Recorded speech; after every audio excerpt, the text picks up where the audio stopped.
الحمد لله الذي أرسل رسوله بالهدى ودين الحق ليظهره على الدين كله ولو كره المشركون.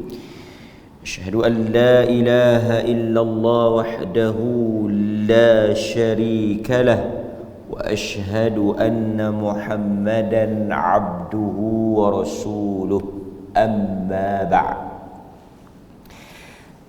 عن أنس بن مالك رضي الله عنه أنه حدثهم أن رسول الله صلى الله عليه وسلم قال: إن العبد إذا وضع في قبره وتولى عنه أصحابه وأنه ليسمع قرع نعالهم أتاه ملكان فيقعدانه فيقولان: ما كنت تقول في هذا الرجل لمحمد صلى الله عليه وسلم؟ فأما المؤمن فيقول: أشهد أنه عبد الله ورسوله. فيقال له: انظر إلى مقعدك من النار قد أبدلك الله به مقعدا من الجنة.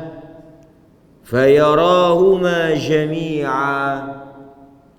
قال قتادة: وذكر لنا أنه يفصح له في قبره.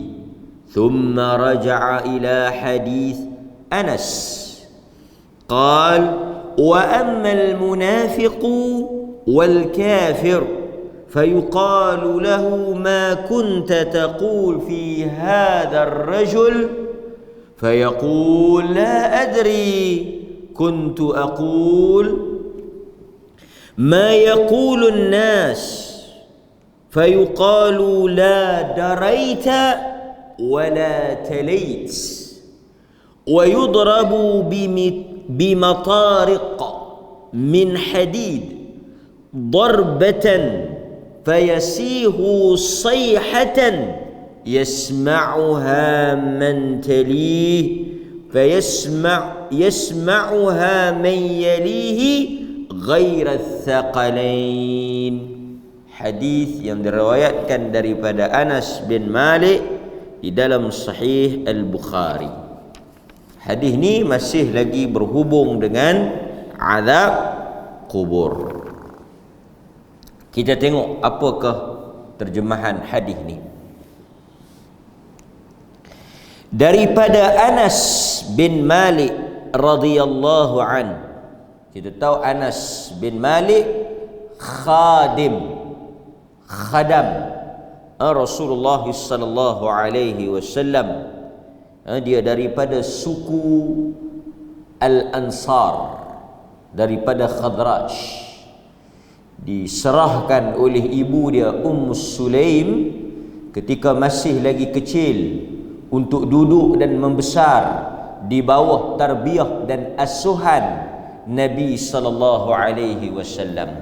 Sebab itu kita katakan tidak ada mata yang lebih banyak melihat Nabi daripada mata Anas bin Malik. Tidak ada orang yang lebih dekat dan rapat menguruskan kehidupan Nabi, menjadi pembantu yang disayangi oleh Nabi, melainkan Anas bin Malik. Anas ni umur dia panjang berkat daripada doa Nabi. Nabi doa dekat dia, umur dia panjang, mencecah 100 tahun lebih. Dan dikatakan di dalam riwayat yang sahih, anaknya begitu ramai. Kata Anas, sebahagian daripada anak aku itu tidak aku kenali. Terlalu ramai. Dan sebahagiannya meninggal ketika dia masih hidup. Dan Allah memberikan rezeki yang barakah kepada Anas bin Malik. Dikatakan kebun dia di Madinah itu sangat berbuah lebat. Kalau orang lain setahun sekali, tapi kebun Anas 2 kali setahun. Umur yang panjang, anak yang ramai, rezeki yang melimpah ruah, berkat daripada doa Nabi sallallahu alaihi wasallam. Ini antara perkara yang hebat berkaitan dengan Anas bin Malik radhiyallahu anhu. Bapa dia Malik tak masuk Islam. Dia berpisah dengan ibu dia Ummu Sulaim. Baik, dia duduk dengan Nabi, dalam riwayat menyebut dia sendiri cerita 10 tahun. 10 tahun dia duduk dengan Nabi sallallahu alaihi wasallam. Baik, okey. Kita tengok sikit apa yang dia cerita. Kata dia, Nabi sallallahu alaihi wasallam telah menceritakan kepada mereka, telah meriwayatkan kepada para sahabat radhiyallahu anhum ajma'in.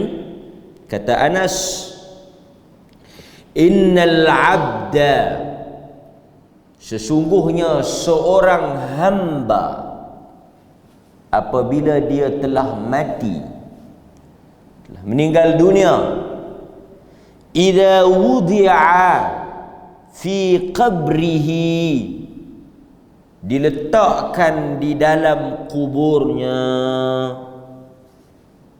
dimasukkan ke dalam liang lahat.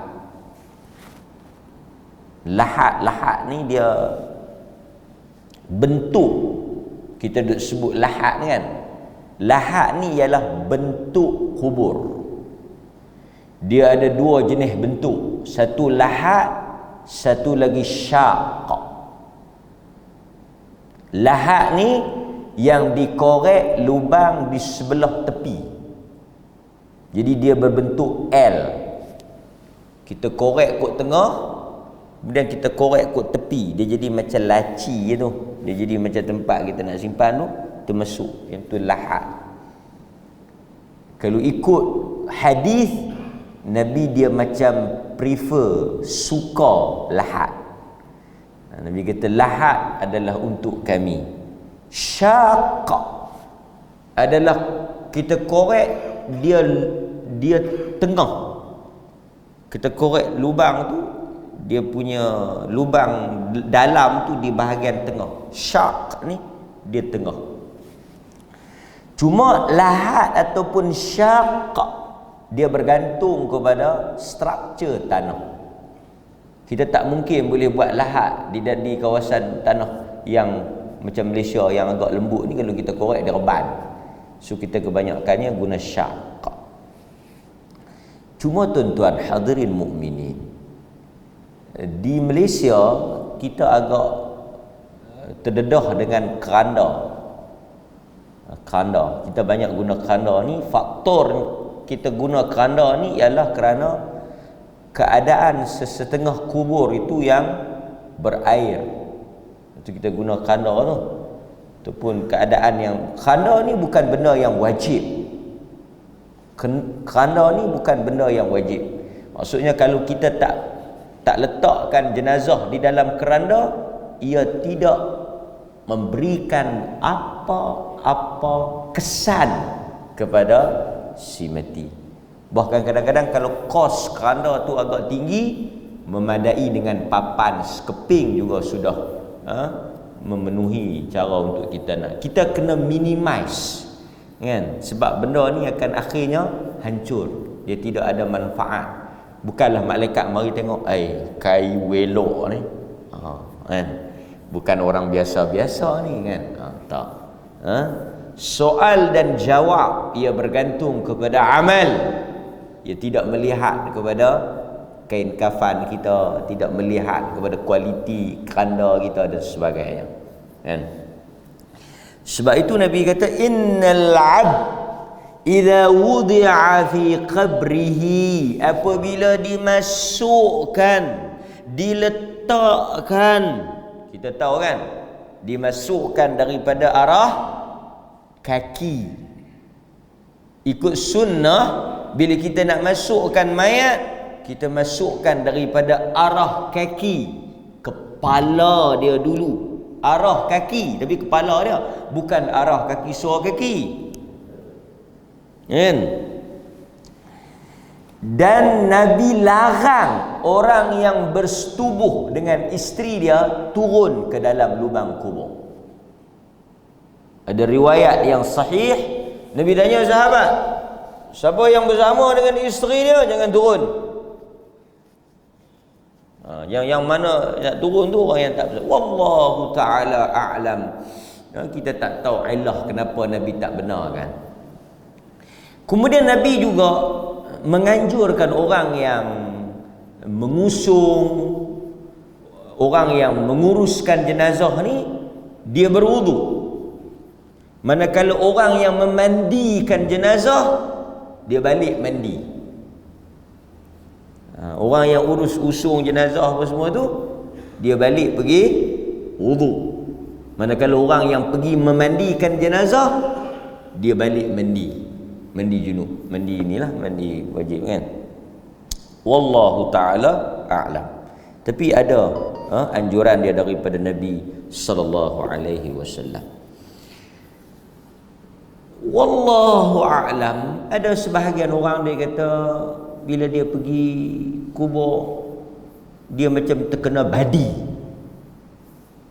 Dia balik duk teringat si mati, balik duk mimpi kubur. Baguslah. Siapa yang balik daripada kubur, dia teringat kematian. Bagus. Dan memang tujuan, maksud Nabi suruh kita pergi tengok tu untuk mengingatkan kita kepada kematian. So, bila kita balik, kita insaf, kita sedar diri, kita rasa takut, telah sampai objektif kita pergi ziarah tu. Kan? Jangan bimbanglah. Akhirnya kita juga akan melalui proses yang sama. Apabila diletakkan mayat, tuan ambil, letak.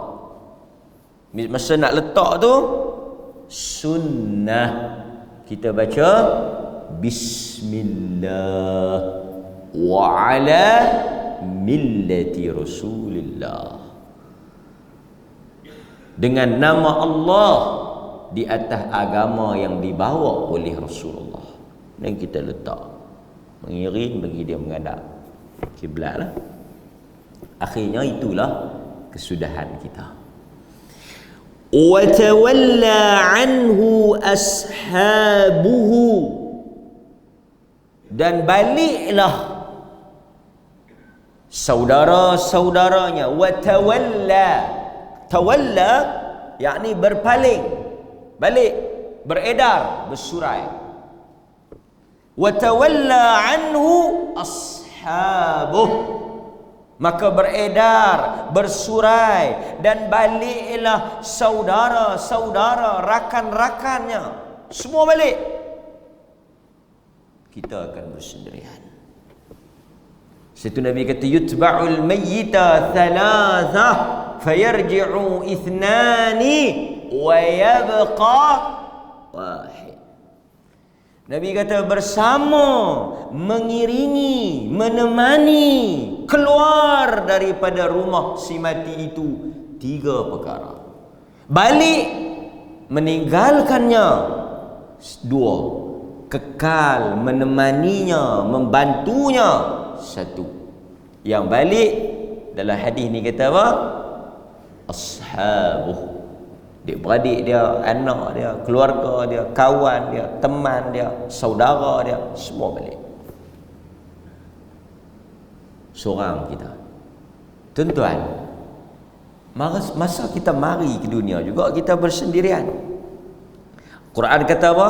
Kami akan bangkitkan kamu sebagaimana kami menciptakan kamu berseorangan. Kita keluar daripada perut ibu kita, mari ke dunia ini berseorangan, kita juga akan bangkit balik berseorangan. Kemudian sambung, wa innahu layasma'u qar'ani 'alihim, dan si mati itu mendengar qar'ani 'alihim. Ni'al, na'lun, apa dia? Kasut. Sebab tu Arab kata kalau tanggalkan kasut, ikhla' na'laik. Kan? Kita pergi mana-mana dia suruh kita buang kasut. Kan? Tak boleh masuk pakai kasut. Ikhla' na'laik. Tanggalkan kasutmu. Kan? Jadi ni'al ni artinya apa? Kasut lah. Dia suruh kita, dia beritahu kata dengar. Apa maksud dengar?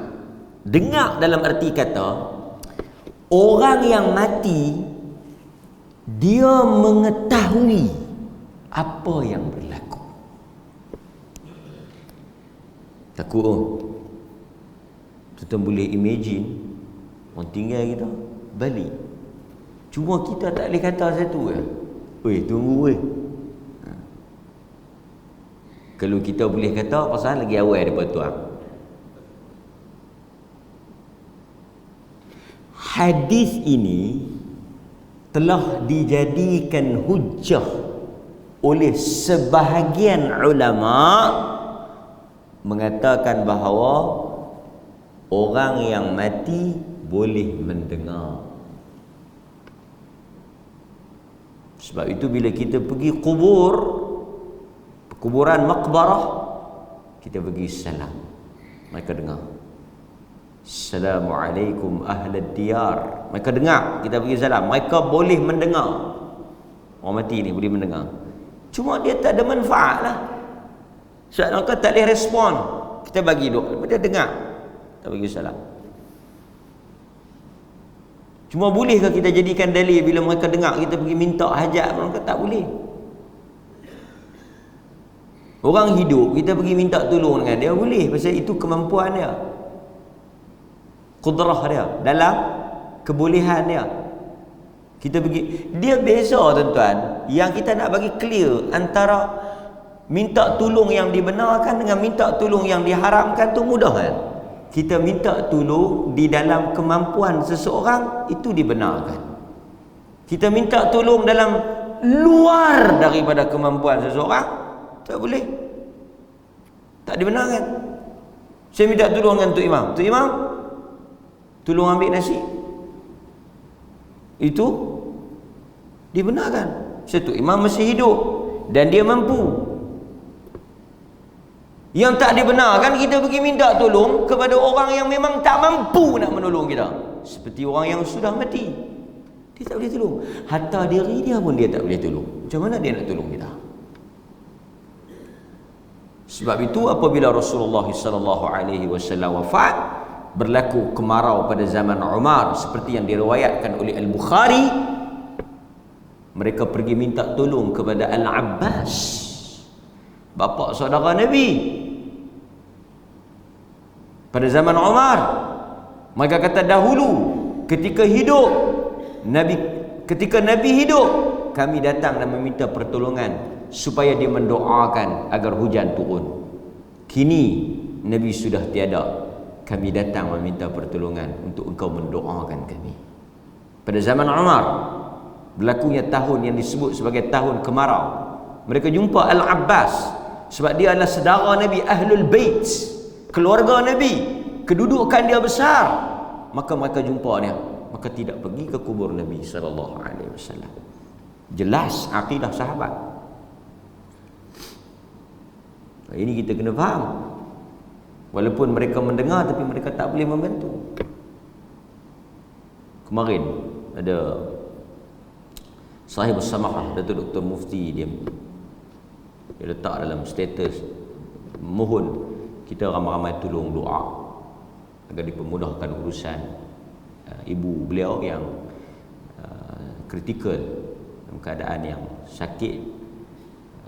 Semoga dipermudahkan urusan beliau dan keluarga, diberikan kesembuhan dan kesihatan, dan Allah mentakdirkan yang lebih baik. Dia mohon sahabat-sahabat mendoakan kita. Saya ingat benda ini jelas. Satu orang dalam keadaan susah, dalam keadaan diuji, dia memohon pertolongan. Boleh jadi ada di antara kita doa yang mustajab. Bahkan dalam hadis, apa kata Nabi? Seseorang saudara yang mendoakan saudaranya di dalam keadaan saudaranya tidak mengetahui yang dia mendoakan saudaranya itu, maka itu antara doa yang mustajab. Tuan-tuan doakan saya tak tahu. Ikhlas, mustajab di sisi Allah. Bahkan dalam hadis Nabi kata apa? Kalau kita doa pada saudara kita, dia tak tahu, Allah akan hantar malakun muwakkal, satu malaikat yang dilantik khas, yang dihantar khas untuk mari kepada kita, mengaminkan doa itu. Dan dia kata walaka bimithl, malaikat akan kata kepada kita, seperti mana engkau meminta dan mendoakan untuk saudaramu, aku meminta kepada Allah. Malaikat ni, aku meminta kepada Allah untuk engkau diberikan benda yang sama. Kata Ummu Darda, seperti yang disebut oleh Al-Zahabi dalam Syiar A'lamin Nubala. Ummu Darda kata, Ummu Darda, dia cerita tentang suami dia Abu Darda.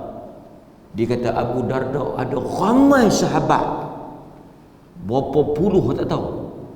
Abu Darda sentiasa mendoakan sahabat dia dalam keadaan sahabat dia tak tahu. Abu Darda doa. Ummu Darda tanya, kenapa engkau doa pada sahabat-sahabat engkau? Kerana aku nak benda tu dapat pada aku. Nampak? Kepahaman Abu Darda. Kerana aku menginginkan benda itu kepada aku. Jika aku mendoakan untuk sahabat, untuk saudaraku, Allah akan menghantar malaikat untuk mendoakan supaya aku mendapat benda yang sama. Sebab itu di kalangan sahabat Nabi, bila mereka nak satu-satu benda, mereka akan doa untuk sahabat mereka. Mereka tak doa untuk mereka. Sebahagian sahabat-sahabat Nabi ni dia berdoa kat saudara dia, kerana dia tahu kalau saudara dia dapat doa yang kita minta, kita dapat doa malaikat. Dalam keadaan saudara kita tak tahu. Bahkan dalam hadis Umar Al-Khattab ni, saya nak bagi tahu ni, kita kena bezakan sama ada kita pergi minta, siapa yang mengikuti kelas-kelas dan mendengar pengajian-pengajian yang berteraskan Al-Quran dan Sunnah, mereka akan jelas hal ini. Yang kita tak benarkan, yang menyimpang daripada akidah yang benar, ialah memohon pertolongan kepada orang yang tidak berkemampuan, orang yang sudah meninggal. Al-Quran sebut, in tad'uuhum la yasma'u du'aakum walau sami'u mastajabu lakum wa yawmal qiyamati yakfuruna bisyirkikum. Kalau kamu meminta kepada mereka, mereka tidak akan memenuhi apa yang kamu. In tad'uuhum, kalau kamu doa kepada mereka, mereka tak boleh buat apa. Quran sebut. Tapi kalau kita pergi minta doa pada orang saleh, atau kita minta doa pada sahabat-sahabat kita, benda itu sabit. Tak ada siapa yang kata tak boleh. Kadang-kadang kita tak tahu ujung pangkai, lepas tu kita buat kesimpulan. Umar Al-Khattab, dia kata dia pergi minta izin. Kita orang pergi Mekah, kita rajin kirim salam. Dia kirim salam ke Rasulullah. Kirim salam. Pertama kirim salam ke Rasulullah ni tak sabit. Sahabat tak pernah buat amalan kirim salam ni, pasal imam kita duk bagi salam pun dekat Nabi. Assalamualaikum ya Rasulullah. Dalam tahiyat tu kita duk bagi salam kat Nabi tu. Tuan-tuan bagi tak salam? Tuan-tuan baca tahiyat ada sebut tak? Assalamualaikum ya Rasulullah, kan? Assalamualaikum ayyuhan Nabi. Kita bagi salam kat Nabi. Nabi kata Allah telah mencipta satu malaikat untuk membawa salam kamu dan salawat kamu kepada aku di mana saja kamu berada. Apa yang kita nak kena minta pada orang yang nak pergi Mekah ni? Doakan kita. Doakan kita. Apa dia ni? Umar kata bila dia pergi minta izin kepada Nabi untuk pergi umrah, Nabi kata apa? Nabi. Dia kata jangan lupa kami dalam doamu. Nabi sebut apa? Jangan lupa mendoakan kami dalam doa engkau. Nabi suruh. Nabi minta, suruh Umar, sahabat-sahabat pergi umrah, doakan untuk dia dan yang tak pergi ni. Ini sabit jelas. Dalam keadaan-keadaan seorang ditimpa musibah, dalam keadaan seorang diuji oleh Allah, janganlah kita berseronok di atas musibah saudara kita. Wallahu taala a'lam. Baik. Wa innahu la yasma'u qar'a ni'alihim. Dia mendengar tapak kasut mereka. Ini menunjukkan bahawa ada di kalangan sahabat yang memakai kasut. Tu macam mana hadis yang kata tak boleh pakai kasut? Saya rasa kita dah bahas di sini tentang perbahasan fiqh, pendapat tentang isu pakai kasut masuk kubur. Tapi saya nak bagi tahunya, antara dalil yang kata boleh pakai kasut tu yang ni lah, pasal dia dengar tapak kasut. Kan? Dia dengar tapak kasut. Baik. Atahu malakan, datang kepada si mati itu malakani, dua malaikat. Fayuq'idani, dia menduduk, mereka berdua ini mendudukkan si mati tu. Mendudukkan si. Berlaku perbezaan pendapat di kalangan para ulama apabila berlaku soal jawab ni, siapa yang ditanya? Adakah roh sahaja ataupun jasad dan roh? Okey tuan-tuan, roh saja ke jasad ke roh? Berbeza pendapat di kalangan ulama. Ada yang kata yang melalui proses ini roh. Ada yang menyatakan yang malaikat bawa roh masuk balik, angkat letak bagi duduk. Dengar, kami nak tanya. Artinya yang melalui benda itu roh dan jasad. Dia kalau tuan-tuan nak boleh faham, nak boleh imagine, nak boleh dapat tangkap macam mana roh melalui azab kubur dan sebagainya, macam mana yang dikatakan roh terseksa itu, tuan-tuan imagine ketika tuan-tuan tidur dan mimpi buruk. Tuan-tuan katalah tuan-tuan mimpi aksiden, bawa kereta aksiden, berguling, berluka, berdarah, tuan-tuan akan rasa mencerit, berpeluh, sakit, tak sanggup. Orang di sebelah tuan-tuan tu, isteri ke siapa-siapa yang tidur sebelah tuan-tuan, dia tengok dia ni. Sebab yang melalui, yang melihat, yang merasai benda itu ada roh kita. Kita pun terkejut, tengok tangan kita okey, tak ada aksiden apa, tak ada luka apa. Tapi tadi tuan-tuan setengah mati. Itu kalau kita nak bayang roh. So ada di kalangan ulama kata bawa masuk balik roh. Dua-dua jalan. Mari kita tengok apa yang dia jadi.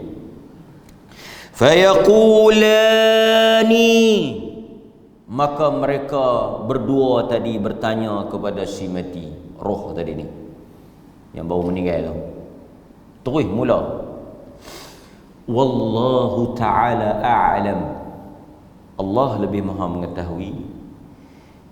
Hadis orang yang meninggal pada hari Jumaat terselamat daripada siksa kubur, terselamat daripada soal jawab kubur, hadis ini dipertikaikan kesahihannya.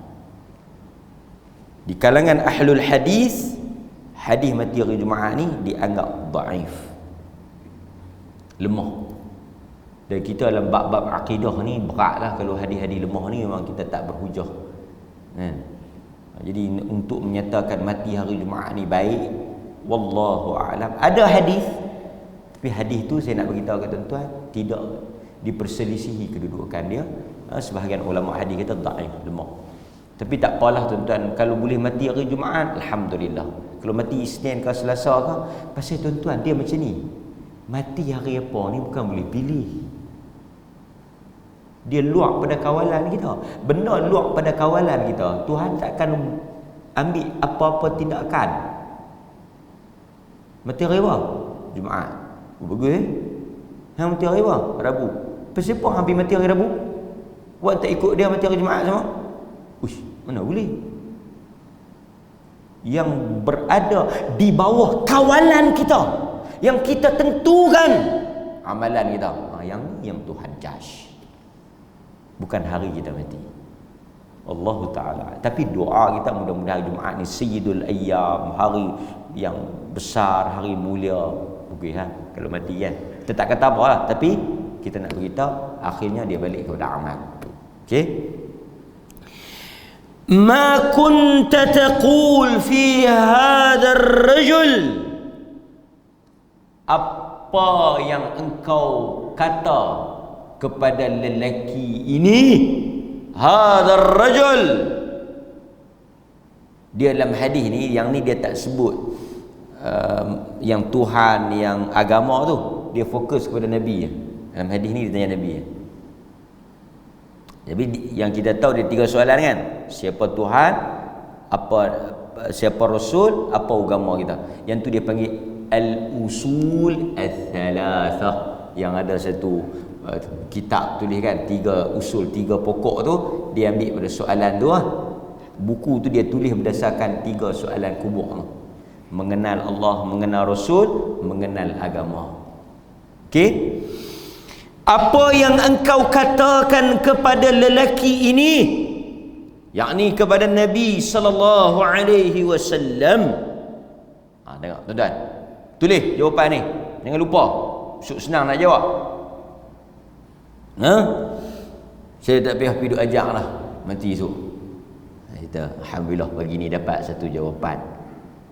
Nak tunggu lagi 2 kan. Fayaqul fa ammal mu'min, Nabi kata fa ammal mu'min, adapun orang-orang yang beriman, mereka akan fasih, lancar, teguh untuk menjawab. Quran kata yuthabbitullahu alladhina amanu. Ni Quran sebut ni, orang-orang yang beriman. Jangan takut, jangan bimbang, jangan gelisah dan resah. Sesiapa yang ketika hidupnya dia beramal, dia melakukan apa yang disuruh dan dia meninggalkan apa yang dilarang, dia beristighfar dan bertaubat di atas kelemahan dan kesalahan yang dia lakukan, Allah menjanjikan di dalam Al-Quran, yuthabbitullahu alladhina amanu biqaulis tsabit. Allah akan menetapkan dan meneguhkan lidahnya untuk dia menjawab di hadapan Allah pada hari kiamat dan di dalam kubur. Don't worry, jangan takut tuan. Allah kata yuthabbitullah, Allah Ta'ala yang akan menetapkan, meneguhkan qaulis tsabit dengan jawapan yang kukuh. Dia bukan soal kita punya ilmu yang tinggi, dia bukan soal kedudukan kita, gelaran kita, dia soal iman. Fa ammal mu'min, adapun orang-orang yang beriman, dia akan jawab, asyhadu annahu abdullah wa rasuluh. Aku bersaksi bahawa lelaki ini Muhammad, dia adalah hamba Allah dan utusannya. Lancar. Tentu ingat dah jawapan tadi. Begini sepulang 10 kali. Asyhadu annahu abdullah wa rasuluh. Asyhadu an. Jangan tertukar. Dia kata kalau jawab kod Melayu, Tak boleh. Skema alam ni Arab. Skema jawapan mesti Arab. Kalau dia baru tanya, dia kata macam mana esok kita nak jawab dalam kubur? Kita nak cakap apa? Tapi kalau kita tengok dalam hadis, dia cakap Arab. Cakap Arab lah dari hadis ni. Hadis Nabi. Nabi cakap apa? Cakap Arab. Tapi dalam kubur esok ni, dia bukan Arab, dia bukan Melayu, dia bukan Inggeris, dia bukan Tamil, dia bukan Chinese. Dia apa? Dia iman. Macam dia bodoh kata dalam syurga cakap Arab, dalam syurga cakap Arab.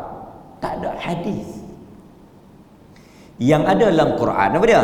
Inna ja'alnahu Qur'anan Arabiyya. Kami jadikan Quran itu dalam bahasa Arab pasal diturunkan kepada Nabi. Tuan-tuan bayangkan kalau Nabi orang Arab turun Quran dalam bahasa Melayu, tak kalut? Agama dah lah baru, pelik. Bahasa pula bahasa apa? So Arab bahasa. Tuan-tuan, orang bukan Islam yang Arab, dia cakap apa? Dia cakap Arab.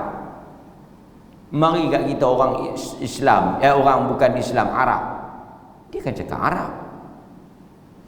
Dia kata bagus lah kau ni cakap Arab. Islam kita tak, dia bukan Islam. Pasal itu kalau tuan-tuan tengok di Mesir ataupun di setengah-setengah tempat orang bukan Islam, Kristian, macam hari ni Christmas kan, Kristian tuan tengok live, buka tengok, dia pun akan bercakap di gereja bahasa Arab. Sekali lagi tuan-tuan buka-buka tengok, ish, teruk mereka ni khutbah buat di gereja. Lagi teruk, lagi hebatnya mereka menggunakan Allah di dalam ucapan mereka. Pasal kita tahu Kristian ni memang dia Allah. Cuma apa? Trinity. Agama yang dekat dengan kita, agama yang dekat dengan kita, agama yang paling hampir dengan kita, Kristian. Pasal itu kalau tuan-tuan tengok orang yang paling banyak convert kepada Muslim, Kristian ni dekat. Pasal itu kalau tuan-tuan tengok ketika mana berlakunya peperangan di antara Rom dengan Parsi, Parsi kafir, Rom kafir, Rom Kristian, Parsi Majusi. Parsi kalah, Rom menang. Nabi bergembira di atas kemenangan Rom. Sebab Rom dia Kristian ni dia tak seteruk Majusi. Majusi ni kira teruk lah. Memang tak ada kaitan langsung dengan Islam ni. Kristian ni dia ada persamaan. Isa, kita pun Isa, Nabi-Nabi. Cuma mereka ada masalah besar di dalam mensyirikkan Allah pada Tuhan Anak, Tuhan Mak, Tuhan Bapa. Baik, tak apa itu cerita Kristian. Baik, sambung. Apabila kita menjawab, orang-orang yang beriman itu menjawab dengan lidah yang fasih, yakin, teguh dan kukuh. Selesai saja dia jawab, fayuqalu lahu, maka berkatalah malaikat yang tanya tadi, unzur, tengok mana? Ila mak'ad daripada perkataan qa'ada duduk, mak'ad tempat duduk, sajada sujud, masjid, awak dia bunyi masjid, dia tak bunyi masjid. Yang ni bahasa sikit. Sajada sujud, tempat sujud masjid. Dia macam tu kan. Ta'ama makan, tempat makan, mat'am. Nampak? Okey? Dia macam tu. Jadi dia kata ila maq'ad, tengok tempat hang. Maq'ad ni juga kerusi lah, tempat duduk ni kerusi lah, seat. Tengok kerusi hang, tengok tempat duduk hang. Awak qad abad minan nar. Tengok tempat duduk hang dalam neraka. Boleh jawab tapi tempat duduk dalam neraka. Nanti dulu. Qad abdalaka Allahu bihi maq'adan minal jannah. Allah Ta'ala telah tukar tempat duduk tersebut daripada tempat duduk neraka menjadi tempat duduk syurga. Tuan-tuan, sebab itu saya kata kubur menentukan segala-galanya. Perjalanan kita bermula daripada alam kubur kerana kita sudah tahu kesudahan kita di situ. Kita bangkit esok untuk menerima buku amalan kita, buku catatan kita dihitung, ditimbang di atas mizan, disoal oleh Allah, melintasi titian sirat. Itu hanya untuk menambahkan lagi kegembiraan dan keseronokan kita. Hakikatnya kita sudah tahu apa yang kita akan lalui bermula daripada kubur, kerana sudah dipertontonkan, sudah ditunjukkan di mana kedudukan kita. Tuan-tuan dah boleh tahu dah masuk syurga atau masuk neraka lepas soal jawab tu. Bahkan selepas tuan-tuan jawab itu, malaikat kata apa? Kami sudah mengetahui daripada awal lagi sebelum kami tanya, engkau memang boleh jawab. Yang tu yang kata amal. Yang tu yang tuan-tuan semua duk pulun sekarang ni. Sementara menentu hari untuk ditanya. Berapa ramai orang yang bersedia dengan peperiksaan yang dia mengetahui tarikhnya, tapi dia tak bersedia dengan peperiksaan soal jawab yang entah bila akan datang kepada dia. Bahaya tuan-tuan. Kalau kita tahu tarikh, kita boleh will be prepared. Tapi kalau kita tak tahu tarikh, tiba-tiba dia umum kata esok, terkejut terkempak. Kita. Kalau dia umum esok dan juga malam ni, kalau dia umum tengah hari lagi, dan lah juga subuh ni. Baik, kita sambung. Kemudian qala Qatadah, kata Qatadah, diceritakan kepada kami setelah dia melihat tempat duduknya di dalam syurga. Kita nampak tempat kita dah nampak. Tuan-tuan, tapi lagi kita dah nampak pun dah seronok.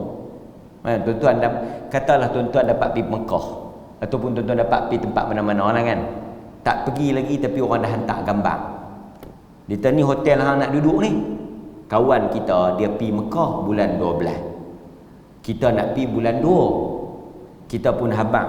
Dia kata hang duduk mana, cuba hang tengok ni hotel aku yang ni. Kawan kita pun pergi tangkap gambar hotel kita apa semua hantar mai kita. Dia kata ni lah hotel hang nak duduk ni. Ui cantik syok Kita tak pergi lagi tapi orang hantar mai gambar tunjuk kat kita. Dia punya feel seronok tu. Tak tahu nak habaq. Duk tergedik-gedik, terketak-ketak nak pergi, duk kira hari nak pergi. Tu kawan tu hantar pula tu dia kata malam hamai tang ni ada nasi kambing pula. Allah. Dia jadi tak ketahuan lah. Duk tengok kawan duk hantar gambar tu. Kan? Dia dah cukup hang jangan duk hantar gambar saya ikut terbang pergi petang ni juga. Pasal itu semua yang travel-travel ni depa main duk main gambar, hantar gambar kan. Nak racun orang kita kata. Nampak. Kemudian wa dzukira lana yafsah lahu fi qabri, dilapangkan kuburnya. Allahu akbar. Yang ni yang kita kata nikmat kubur. Adapun wa ammal munafiq wal kafir, adapun golongan munafiq kafir, sebagai riwayat juga menyebut orang-orang yang beriman tapi yang fasik. Apa dia?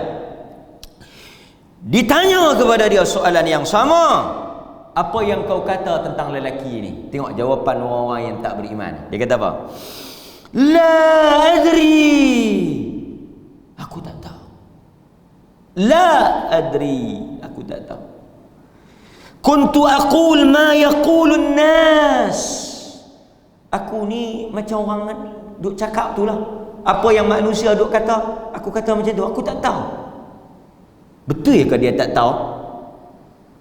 La adri, aku tak tahu. Apa malaikat kata? Tengok malaikat jawab. La daraita wala talait. Hang bukan tak tahu, hang bukan tak kenal. La daraita, hang tahu. Daraita artinya hang tahu, hang kenal dia. Wala talait, tapi hang tak nak beriman dengan dia. Hang tak mau beriman dengan dia. Hang tak mau ikut dan menerima ajaran yang dia bawa. Bukan hang tak kenal, tapi hang yang enggan. Kemudian dia kata dalam hadis ni, wa yudrabu bimatariq, dipukul, yudrab, dipukul, bimatariq, dengan mertun, mertun, dengan mertun, mitraqah, dengan mertun, min hadidin, daripada besi. Malaikat tu bawa mertun daripada besi, hammer daripada besi, penukul daripada besi, pukul dia. Sebahagian riwayat sebut, dalam Quran juga menyebut hal yang sama di bahagian dai ni, di sini, di bahagian dai ni. Fayasihu sayhatan, dia punya menjerit bila dia kena pukul tu. Ada yang kata pukul roh, ada yang kata pukul jasad, roh dan jasad tu. Dia kena saja sebiji tani, dia menjerit, yasma'uha mayyalih, semua yang duduk dekat-dekat tu dengar habis dia punya meraung sakit tu, dia punya menjerit sakit tu, semua mayyalih dengar. Ghair thaqalain, melainkan manusia dan jin. Hadis diriwayatkan oleh Al-Bukhari dan Muslim. Ini hadis yang menthabitkan azab kubur.